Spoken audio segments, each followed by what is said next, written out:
Hello student, welcome to Trishakti defence classes.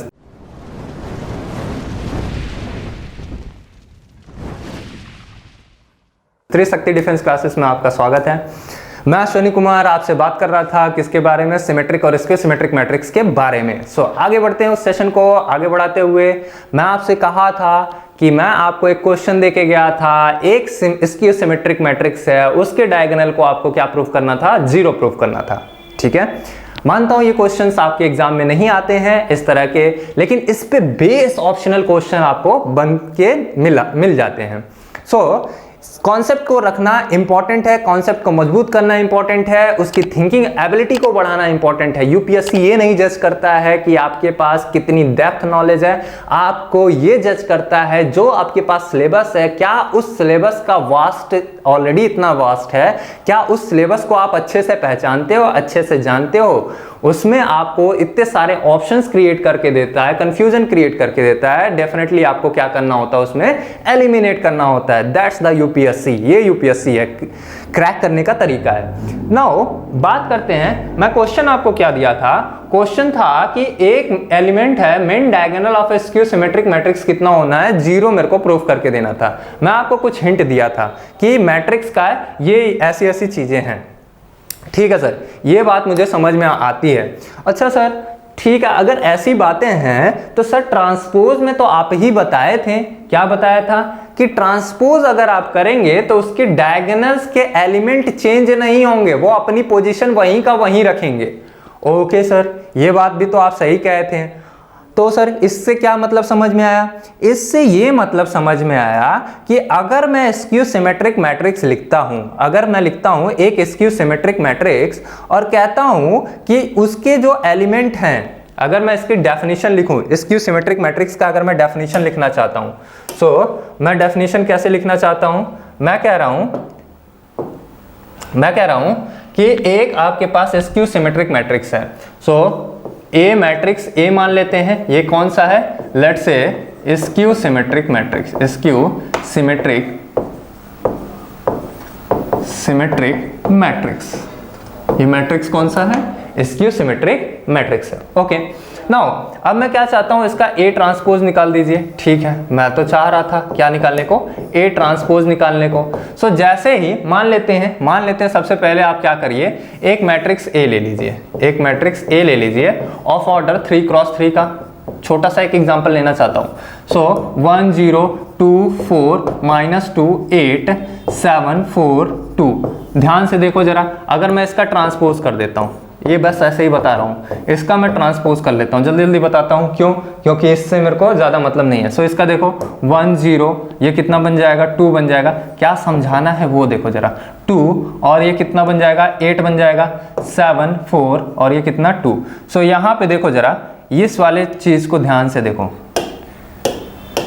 इस वाले चीज को जरा ध्यान से देखो, और इसके प्रिंसिपल डायगोनल को ध्यान से देखो। प्रिंसिपल डायगोनल चेंज ही नहीं हो रहा है। यहां पे भी 1 है, यहां पे भी 1 है, -2 है, -2 है, 2 है, 2 है। मींस ट्रांसपोजिशन करने पे प्रिंसिपल डायगोनल में कोई चेंज आ ही नहीं रहा है। तो मैं कह सकता हूं, क्या कह सकता हूं कि अगर कोई मैट्रिक्स स्क्यू सिमेट्रिक है, मैट्रिक्स कैसा है? स्क्यू सिमेट्रिक्स है। इट मींस अगर आप इसका ट्रांसपोज करोगे तो इसके डायगोनल जो होंगे वो सेम हो जाएंगे। और डायगोनल का एड्रेस क्या होता है? आई मान लीजिए, सभी वैल्यू क्या होती है? आई बराबर जे बराबर आई कर दीजिए, तो बराबर कितना हो जाएगा? आई। तो इसकी वैल्यू आई ही रह जाए, आई ही रह जाए। और रेस्ट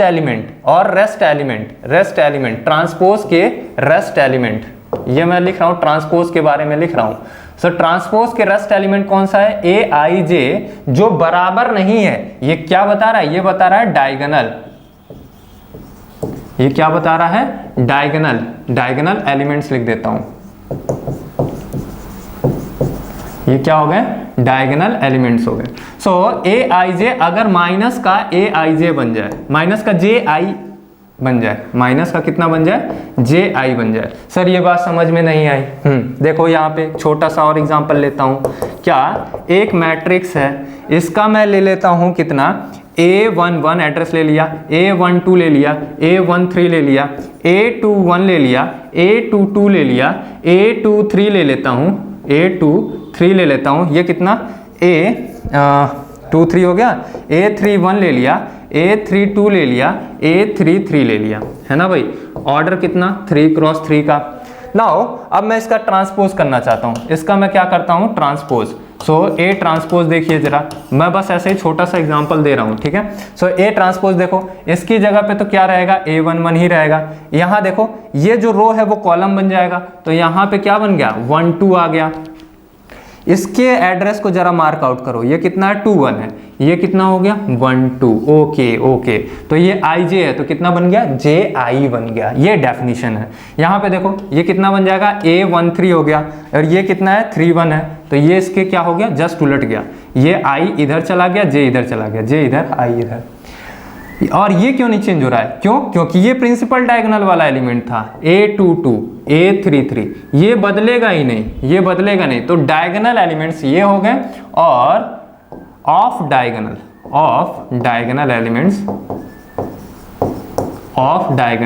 एलिमेंट्स कौन सा हो गया, ये हो गया, ये एलिमेंट्स कौन सा हो गया ऑफ डायगोनल।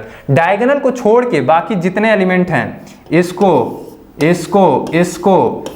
क्या कहते हैं ऑफ डायगोनल, और इस वाले एलिमेंट को क्या कहते हैं, इसको हम लोग कहते हैं प्रिंसिपल डायगोनल एलिमेंट बोलते हैं, इसको प्रिंसिपल डायगोनल।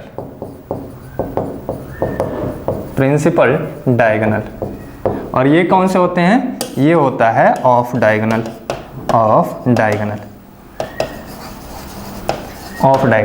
तो डायगोनल वाले एलिमेंट्स को मैं इससे दिखा रहा हूं, और ऑफ डायगोनल वाले एलिमेंट्स को इससे दिखा रहा हूं। सर कलर गलत कर दिए, ठीक है कलर को सही कर देते हैं भाई।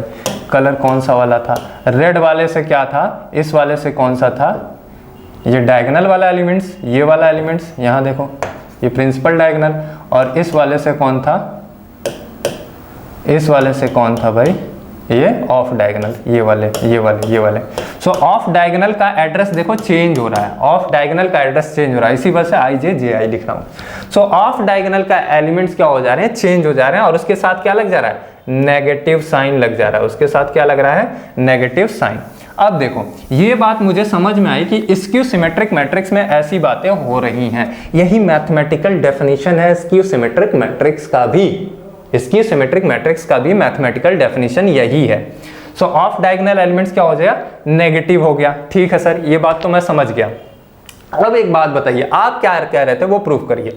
मैं कहा ठीक है भाई, अगर मैं ये प्रूफ करना चाहता हूं कि इसके डायगोनल एलिमेंट्स कितने होंगे, 0 होंगे, इसके डायगोनल एलिमेंट्स को क्या होना होगा, 0 होना होगा। तो मैं कहा ठीक है, अगर ऐसा होना होगा तो मैं क्या कह सकता हूं, मैं कह सकता हूं कि इसका जो डायगोनल एलिमेंट्स है उसके साथ भी क्या होगा, नेगेटिव आना होगा, इसके साथ भी क्या होगा, नेगेटिव आना होगा, क्योंकि मैट्रिक्स कैसा है, स्क्यू सिमेट्रिक है। ठीक है, मैट्रिक्स अगर स्क्यू सिमेट्रिक है तो इसके साथ क्या आएगा, नेगेटिव। अगर सिमेट्रिक होगा तो इसके साथ क्या आएगा, पॉजिटिव। अब इस वाले इक्वेशन से आप क्या करो, Aij को इधर ट्रांसफर करो, सॉरी Aij को इधर ट्रांसफर करो। तो जब ट्रांसफर आप करोगे तो आप देखोगे क्या मिलेगा आपको, यहां देखो। सो यहां देखो आपको क्या मिल रहा है, आपको जो मिलेगा इस वाले इक्वेशन को ai प्लस कितना ai इज इक्वल्स टू कितना 0। सो ये बन जाएगा 2ai इज इक्वल्स टू कितना बन जाएगा 0। सो ai इज इक्वल्स टू कितना 0। ये क्या हुआ, डायगोनल एलिमेंट्स। ये कौन सा हुआ, डायगोनल एलिमेंट्स, डायगोनल एलिमेंट्स। ये इसके डायगोनल एलिमेंट्स कहलाए। सो इसके डायगोनल एलिमेंट्स जितने भी हो गए वो कैसे हो गए, वो स्क्यू सिमेट्रिक हो गए। डायगोनल एलिमेंट्स की, डायगोनल प्रिंसिपल डायगोनल की वैल्यू कितनी हो गई, 0 0 0 हो गई। सो ये बात मुझे समझ में आई, और इससे पहले वाले एग्जाम्पल में भी मैं बता चुका हूँ कि स्क्यू सिमेट्रिक का जो डायगोनल एलिमेंट्स होगा उसकी वैल्यू कितनी हो जाएगी, 0 0 0 हो जाएगी। ठीक है, नाउ आगे बढ़ते हैं इसी सेशन में और सीखते हैं डिवीजन ऑफ मैट्रिसेस। सर आप तो कह रहे थे कि दो ही चीज परफॉर्म होती है, एडिशन सब्सट्रैक्शन, और नहीं एडिशन और मल्टीप्लिकेशन। डिवीजन कहाँ से आ गया, हाँ ठीक है, देखते हैं कहाँ से आ गया डिवीजन। सो हेडिंग लिखिएगा, डिवीजन ऑफ मैट्रिसेस। चौथा, division of matrices.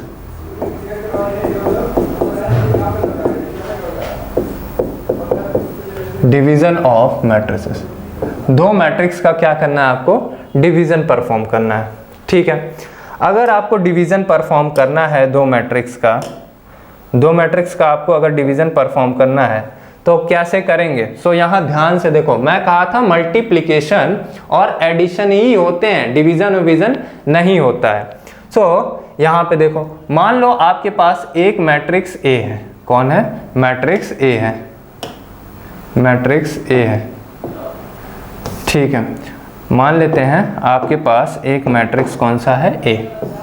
So let's say matrix A, और इधर लिखा है क्या, इधर लिखा है मैट्रिक्स बी, इधर लिख गया क्या, मैट्रिक्स बी। ओके, या मुझे क्या करना था, मुझे डिवीजन परफॉर्म करना था, मुझे परफॉर्मेंस क्या करना है, डिवीजन का। सो एक एग्जांपल ऐसे देखो जो मैं पहले ही समझा चुका हूं। मैं क्या कर रहा हूं, 2 डिवाइड बाय, अगर मैं 2 इंटू 1/2 डिवाइड बाई या 4 डिवाइड बाई क्या कर देता हूं, 8 कर देता हूं, 4 डिवाइड बाई 8, तो इसका मतलब है 4 into 1/8।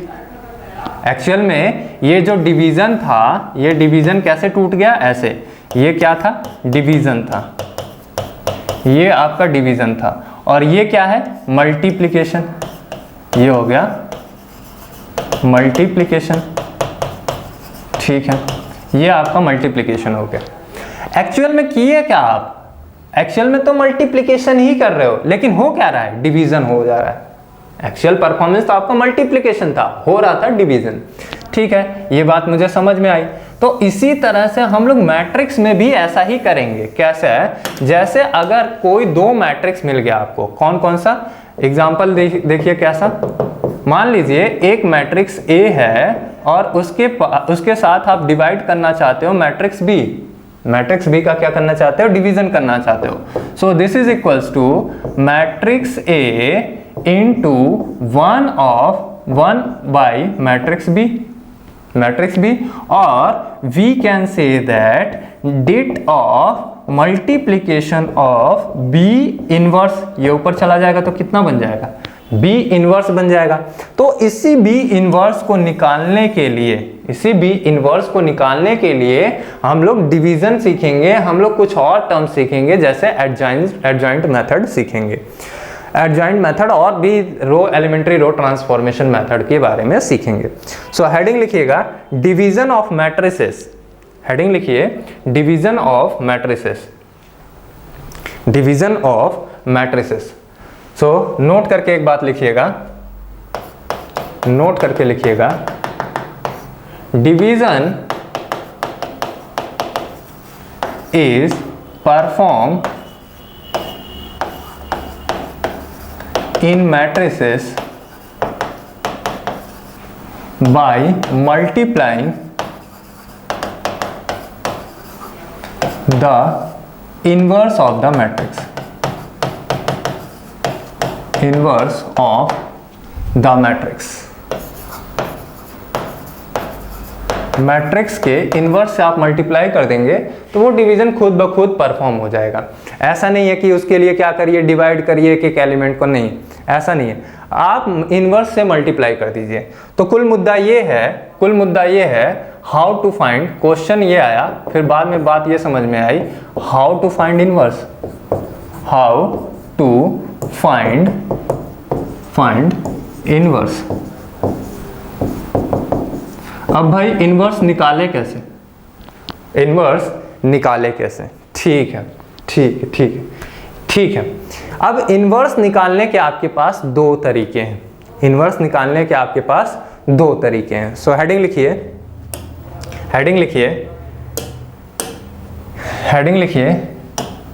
Inverse of matrices.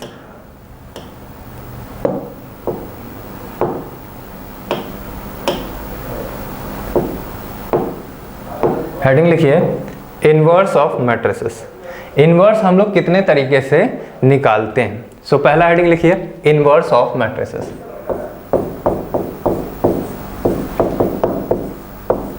Inverse of matrices.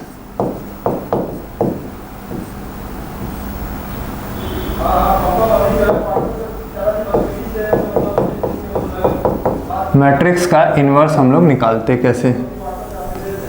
Inverse को निकालने के लिए हमारे पास दो तरीके हैं, ध्यान से सुनते जाना, ध्यान से सुनते जाना।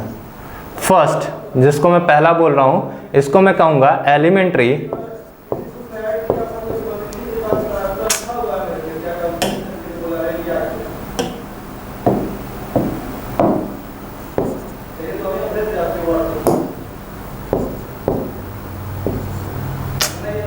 रुक जाओ यार,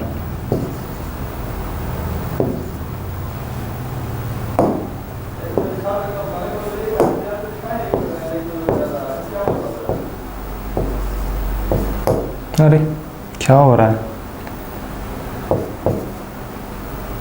कैप्स लिखने में गड़बड़ नहीं हो रहा है, अदर लिखने में गड़बड़ हो रहा है।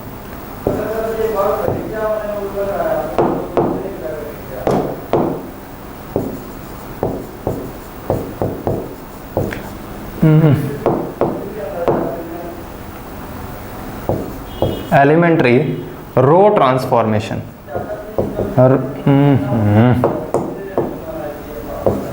रो ट्रांसफॉर्मेशन, रो ट्रांसफॉर्मेशन। क्या हो गया यार, गुस्सा हो गया?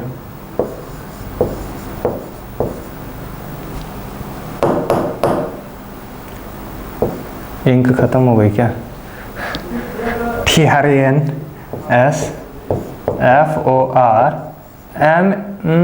इंक इसकी खत्म हो गई है। FORMATION। एक तरीका हमारे पास क्या है? Elementary row transformation. दूसरा भी एक तरीका है आपके पास। कौन सा तरीका है?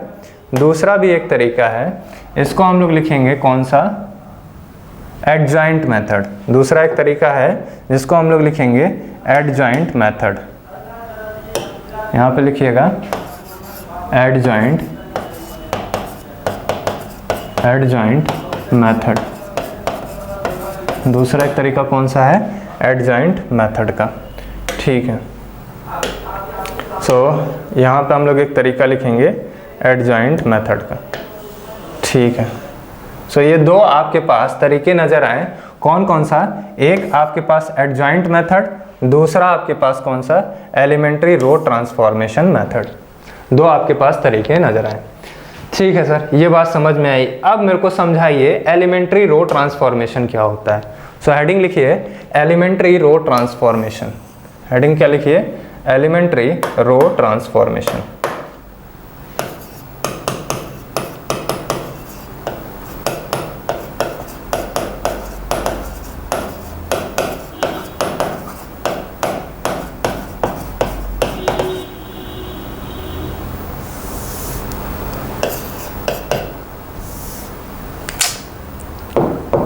सही काम नहीं कर रहा है।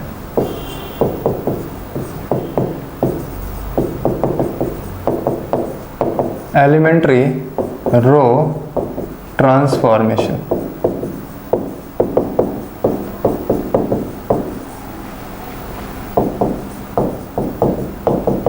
एलिमेंट्री रो ट्रांसफॉर्मेशन मेथड जो है वो तुमसे कहीं पूछेगा नहीं, किसी भी कॉम्पिटिटिव एग्जाम में नहीं पूछेगा। बस उसका रूल लिख के मैं छोड़ दे रहा हूँ, कैसे कैसे आपको इन्वर्स कैलकुलेट करना है उसके कुछ स्टेप्स लिख के मैं क्या कर दे रहा हूँ, यहाँ पे छोड़ जाऊँगा। बस इससे ज़्यादा आपको कुछ नहीं करना है। रूल नंबर 1 लिखिए। ये आपको बोर्ड का एग्जाम वगैरह होता है तो इसमें पूछा जाता है, यहाँ पे आपको कहीं भी ऐसा कुछ पूछा नहीं जाएगा। रूल लिखिएगा, रूल नंबर 1 लिखिए यहाँ पे। रूल नंबर 1, रूल्स लिखिए और रूल्स में पहला पॉइंट लिखिए। फर्स्ट पॉइंट लिखिएगा, एनी रो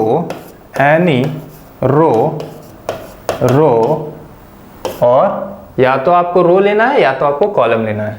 एनी रो और कॉलम कैन बी, या ऐसे लिखिए, रो और column are interchangeable.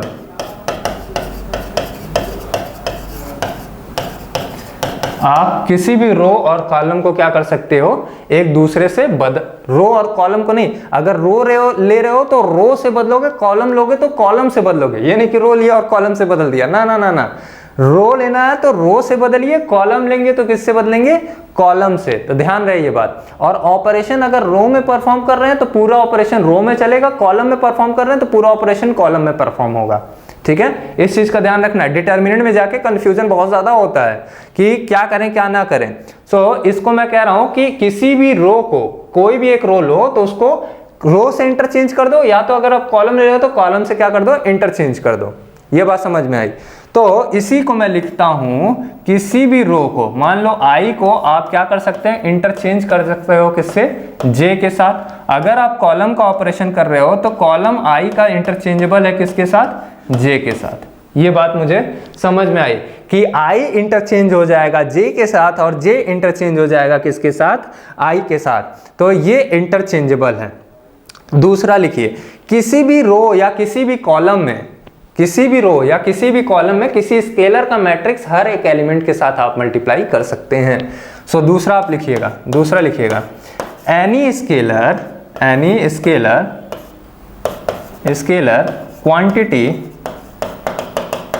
quantity can be multiplied to any row, किसी भी रो में। अगर आप रो ले रहे हैं तो रो, और कॉलम ले रहे हैं तो क्या, column. Can be multiply any row slash अगर आप कॉलम लेना चाह रहे हैं तो column by any scalar quantity के, कोई भी एक स्केलर क्वांटिटी है के can be multiply to any row, किसी भी रो में मल्टीप्लाई कर दो, या किसी भी कॉलम में उसके साथ क्या कर सकते हो, मल्टीप्लिकेशन। जैसे मान लो एक कोई रो आई है, इसमें आप क्या करना चाहते हो, के से मल्टीप्लाई करना चाहते हो, तो इस पूरे के साथ मल्टीप्लाई कर दिए, पूरे रो में मल्टीप्लाई कर दीजिए। और अगर आप क्या ले रहे हो, कॉलम ले रहे हो, मान लो ये क्या है, कॉलम जे है, और इसमें आप किसी के से मल्टीप्लाई करना चाहते हो, तो पूरे कॉलम के सभी एलिमेंट से आप जे का क्या कर दीजिए, मल्टीप्लिकेशन परफॉर्म कर दीजिए। सो ये आपके पास दूसरा रूल हुआ कि आप किसी भी एलिमेंट के, किसी भी कॉलम के या रो के किसी भी एलिमेंट को आप क्या कर सकते हो, किसी भी स्केलर क्वांटिटी से मल्टीप्लाई कर सकते हैं। सो इसको वीडियो को पॉज करके आप इजीली लिख लीजिए। आगे बढ़ते हैं, फिर आगे बढ़ते हैं।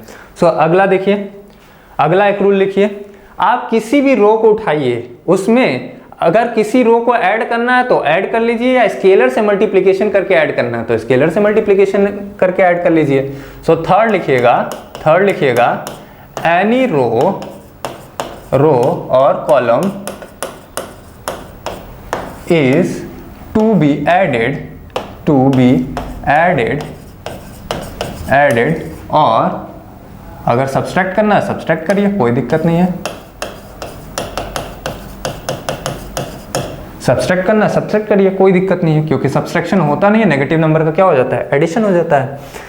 किसी भी रो किसी भी कॉलम को आप ऐड कर सकते हैं बाय मल्टीप्लाइंग अ स्केलर और अदर देन। स्केलर को मल्टीप्लाई करना है तो करो, नहीं करना है तो नहीं करो, कोई दिक्कत नहीं है। हाँ, आप क्या कर सकते हो, उसमें ऐड कर सकते हो और सब्सट्रैक्ट कर सकते हो। जैसे मान लो आपके पास एक ये है, रो है, और इसमें आप आई में क्या चाहते हो, इसमें ऑपरेशन परफॉर्म करना चाहते हो आई में, और कोई जे वाला कॉलम है, जे वाला क्या है, कॉलम है, उसके साथ आप क्या करना चाहते हो, ये जे वाला रो का, सॉरी जे रोवत है, जो जे रोवत है, इसमें आई को आप अगर आपको जोड़ना है के का मल्टीप्लाई करके आप आराम से जोड़ सकते हो, कोई दिक्कत नहीं। अगर यही ऑपरेशन कॉलम के साथ परफॉर्म करना चाहते हो तो ये आई है, तो इसमें आप क्या करिए, सी आई लिखिए और के का मल्टीप्लाई करके जे के साथ आप क्या कर सकते हो, जोड़ सकते हो। अब इन सभी का मैं एक आपको एग्जाम्पल, एक ही एग्जाम्पल में सारी चीजें बता के दे दे रहा हूं। जैसे देखिए एग्जाम्पल, देखिए एग्जाम्पल क्या है, एक मैट्रिक्स ए है, मैट्रिक्स ए कैसे दे रखा है, so matrix A is equals to, यह आपके पास दे रखा है ऐसा, मान लो 2 4 8 6 7 0 0 -1 2, यह आपको दे रखा है। सो पहला रूल देखो क्या दे रखा है। पहला रूल क्या कह रहा था, ऑपरेशन अगर आप रो में परफॉर्म करना चाहते हैं तो रो में करिए, कॉलम में परफॉर्म करना चाहते हैं तो कॉलम में करिए। तो इधर मैं रो का परफॉर्मेंस लिखूंगा, उधर कॉलम वाले का परफॉर्मेंस लिखूंगा। तो इसे देखिए जरा, इधर मैं परफॉर्मेंस क्या लिख रहा हूं, रो वाले का, और उधर क्या लिखूंगा, कॉलम वाले का। सो इसे देखिए, मैं कह रहा हूं भाई कि इसका मैं क्या कह रहा हूं कि सबसे पहले पहला वाला रूल अप्लाई कर रहा हूं। रूल पहला क्या कह रहा है कि किसी भी रो को किसी भी कॉलम से इंटरचेंज कर दिए। मेरा मन कर रहा है ये रो कौन सा है, 1 है, ये रो कौन सा है, 2 है, ये कौन सा है, 3 है, ये कौन सा है, कॉलम 1 है, ये कौन सा है, कॉलम 2 है, ये पूरा, और ये कौन सा है, कॉलम 3 है। सो रो 1 को मैं बदलना चाहता हूं किससे, रो 3 के साथ। तो रो 1 है और रो 3 ये है, तो मैट्रिक्स कैसा शो होगा आपको। सो जो मैट्रिक्स आपको शो होगा वो कुछ इस तरह से, जो मैट्रिक्स आपको शो होगा वो कुछ इस तरह से। Matrix A is equals to क्या हो जाएगा, रो 2 तो वैसे का वैसे ही रहेगा, 6 7 0, 3 वाला 1 पे चला जाएगा, 1 वाला 3 पे, तो 3 वाला 1 पे भेज दो, 0 माइनस का 1 2, और ये कितना बन जाएगा 2 4, और ये कितना बन गया 8। ये देखो इंटरचेंज हो गया, ये वाला यहाँ चला गया और ये वाला यहाँ आ गया, इंटरचेंज हो गया ये ऑपरेशन। अगर यही ऑपरेशन आप कॉलम के साथ परफॉर्म करना चाहते हो, यही ऑपरेशन आप क्या करना चाहते हो, कॉलम के साथ परफॉर्म करना चाहते हो, क्या C1 को इंटरचेंज करना चाहते हो C3 के साथ, C1 को इंटरचेंज करना चाहते हो C3 के साथ। तो यहाँ पे देखो ये मैट्रिक्स A है, इसका इंटरचेंज करना चाहते हैं आप किसके साथ, C3 के साथ। तो बीच वाला तो वैसे का वैसे ही रहेगा, 7 माइनस 1 और 8, ये कितना 0, ये कितना 2 2 6 और 0, ये कितना हुआ 3 क्रॉस 3। सो ये आपका एक परफॉर्मेंस हुआ रो का। अगला अगर आप चाहते हैं मल्टीप्लिकेशन करना, तो इसमें किसी का भी मल्टीप्लिकेशन करके किसी में भी जोड़ सकते हैं, घटा सकते हैं, कोई दिक्कत नहीं है। और अगला अगर आप चाहते हैं कि इसमें इसके साथ आप क्या करें कि आप किसी स्केलर का मल्टीप्लिकेशन करें, तो स्केलर का भी आप क्या कर सकते हैं, मल्टीप्लिकेशन कर सकते हैं। मैं इस पे ज़्यादा फोकस इसलिए नहीं कर रहा हूँ क्योंकि ये ऑपरेशन आपसे कहीं किसी भी कॉम्पिटिटिव एग्जाम में पूछा नहीं जाता है। ज़्यादातर इंपॉर्टेंट जो है वो एडजॉइंट से आपको इनवर्स निकालना है। एडजॉइंट से क्या निकालना है, इनवर्स निकालना। सो आगे बढ़ते हैं उस टॉपिक पे।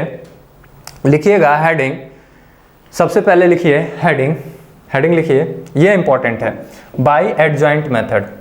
बाय एडजॉइंट मेथड जो हम लोग यहाँ पे देख रहे थे, एलिमेंट्री रो ट्रांसफॉर्मेशन, यहाँ पे आप देखिए क्या देखे थे, एडजॉइंट मेथड से। सो इसका हेडिंग लिखिए inverse by adjoint method. Heading लिखिएगा इनवर्स बाय एडजॉइंट मेथड।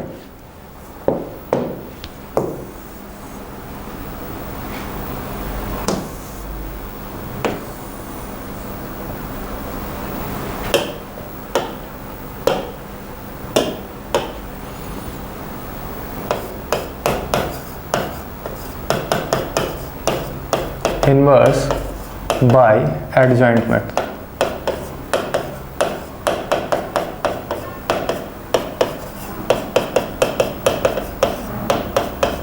ठीक है, अब जैसा कि नाम ही क्या है, एडजॉइंट है, तो इसके लिए हमें क्या सीखना पड़ेगा, एडजॉइंट सीखना पड़ेगा।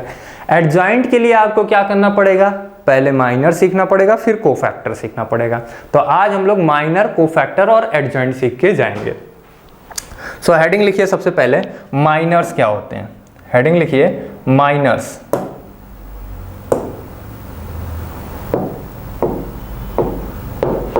हेडिंग लिखिए माइनर्स। क्या हो गया यार इसको,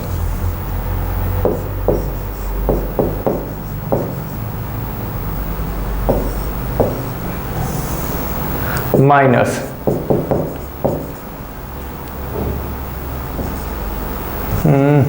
कलर अपने आप चेंज कर रहा है। हेडिंग लिखिएगा सबसे पहले माइनर,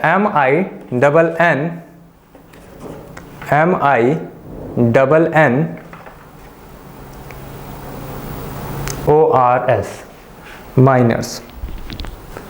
माइनर्स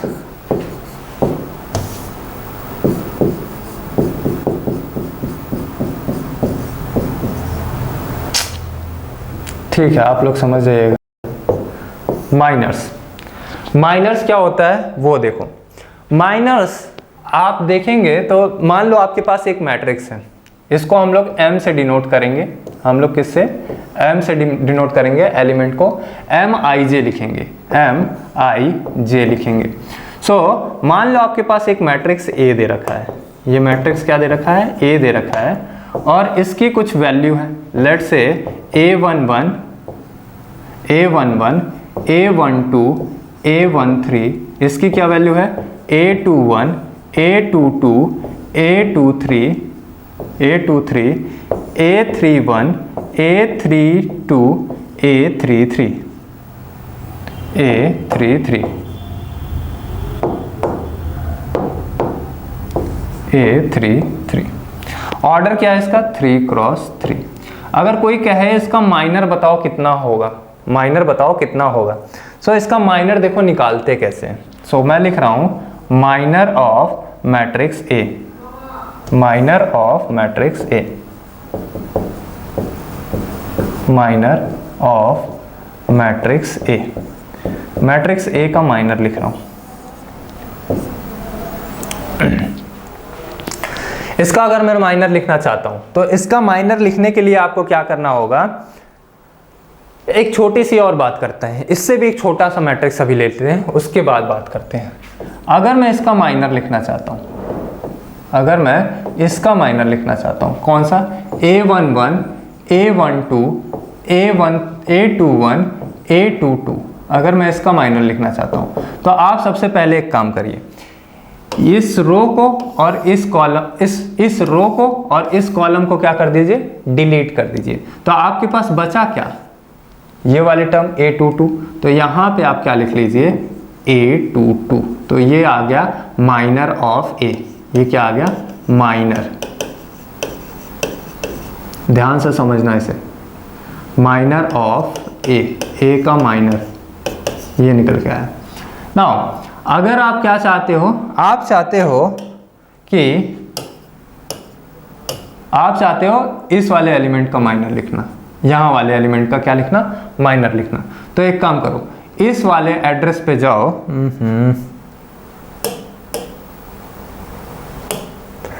इस वाले एड्रेस पे जाओ और इस रो को और इस कॉलम को क्या कर दो? डिलीट कर दो। सो यहाँ पे आपके पास क्या बचेगा? A21 बच जाएगा। A2 कितना बन जाएगा? 1 बच जाएगा। ठीक है, A21 लिख देता हूँ यहाँ पे। सो यहाँ लिख रहा हूँ मैं कितना? A21। आप चाहते हो इस एड्रेस पे आओ और इसका माइनर लिखो। सो इसका माइनर लिखने के लिए मैं क्या कर रहा हूँ? इसका माइनर लिखने के लिए आप क्या करिए? इसको डिलीट करिए। किसको? इसको डिलीट करिए और इसको डिलीट करिए, कॉलम को और रो को। सो बचेगा क्या? A12 यहाँ लिख दीजिए। इसी तरह से इसको डिलीट करोगे तो ये बच जाएगा, A11 बच जाएगा। तो ये क्या हो गया? इसका माइनर हो गया, इसका माइनर हो गया। इसी तरह से अगर मैं इसका माइनर लिखना चाहता हूँ A11 का, तो इसमें क्या लिख रहा हूँ? M11।